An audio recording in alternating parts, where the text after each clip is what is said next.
EP. Chandrasekharan കൊലപാതക കേസിന് ശേഷം CPM-ന്റെ ഇത്രയും ഉന്നതരായിട്ടുള്ള നേതാക്കൾ ശിക്ഷിക്കപ്പെടുന്ന മറ്റൊരു കേസ് കൂടിയാണ് ഇപ്പോൾ പുറത്തു വന്നിരിക്കുന്നത്. ഈ കേസിൽ പ്രതികളെ രക്ഷിക്കാൻ വേണ്ടിയിട്ടുള്ള വളരെ ശക്തമായിട്ടുള്ള നീക്കം സംസ്ഥാന സർക്കാരിന്റെ ഭാഗത്തുനിന്നുണ്ടായിരുന്നു. നിർഭാഗ്യവശാൽ കോൺഗ്രസിലെ ഒരു വിഭാഗവും അവരെ സഹായിക്കുന്ന നിലയാണ് സ്വീകരിച്ചത്. IND സഖ്യത്തിന്റെ കളികൾ ഈ കേസിൽ വളരെ ശക്തമായിട്ടുണ്ടായിരുന്നു. കൊല ചെയ്യപ്പെട്ടവരുടെ കുടുംബാംഗങ്ങൾ തന്നെ ആ കാര്യം പലതവണ വ്യക്തമാക്കിയതാണ്. 10 പ്രതികളെ കുറ്റവിമുക്തരാക്കിയത് തീർച്ചയായിട്ടും ഈ കേസ് നടത്തുന്നതിൽ ഉണ്ടായിട്ടുള്ള വലിയ വീഴ്ചയുണ്ട്.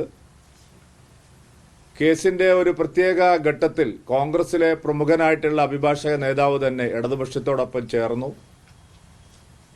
അതുമാത്രമല്ല, CPM-ഉം കോൺഗ്രസും തമ്മിൽ ഇക്കാര്യത്തിൽ ഒരു ധാരണ ഉണ്ടായിരുന്നു എന്നുള്ളത് നേരത്തെ തന്നെ എസ്റ്റാബ്ലിഷ് ചെയ്യപ്പെട്ടതാണ്. മുഴുവൻ പ്രതികൾക്കും ശിക്ഷ ലഭിക്കാതെ പോയത് ആ കള്ളക്കളിയുടെ ഭാഗമായിട്ടാണ്. യഥാർത്ഥത്തിൽ ഈ കേസിലെ എല്ലാ പ്രതികൾക്കും ശിക്ഷ ലഭിക്കേണ്ടതായിരുന്നു. വളരെ ആസൂത്രിതമായ ഗൂഢാലോചനയാണ് ഈ കേസിൽ നടന്നിരിക്കുന്നത്. ഉന്നതരായിട്ടുള്ള CPM നേതാക്കളാണ് ഈ കേസിൽ പ്രതികളായിട്ടുള്ളത്. ഏരിയ സെക്രട്ടറിയും MLA-യും അടക്കം, ലോക്കൽ സെക്രട്ടറിമാരടക്കം പ്രമുഖരായിട്ടുള്ള CPM നേതാക്കൾ ഗൂഢാലോചന നടത്തിയാണ് ഈ കൊലപാതകം നടന്നത്. സംസ്ഥാന പോലീസ് തന്നെ അന്വേഷിച്ചിരുന്നെങ്കിൽ മുഴുവൻ പ്രതികളും വെറുതെ വിട്ടു പോകുമായിരുന്നു. എന്തായാലും 14 പേർക്ക് ശിക്ഷ ലഭിക്കുന്നു എന്നുള്ളത് ആശ്വാസകരമാണ്. പക്ഷേ ബാക്കി 10 പേർക്ക് കൂടി ശിക്ഷ വാങ്ങിക്കൊടുക്കാൻ ആവശ്യമായിട്ടുള്ള തുടർ നടപടികൾ ആവശ്യമുണ്ട്.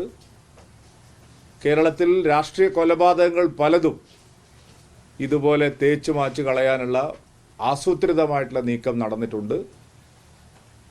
കോൺഗ്രസിന് ഇക്കാര്യത്തിൽ ഒരു ആത്മാർത്ഥതയും ഇല്ല എന്നുള്ളത് തെളിഞ്ഞ കാര്യമാണ്.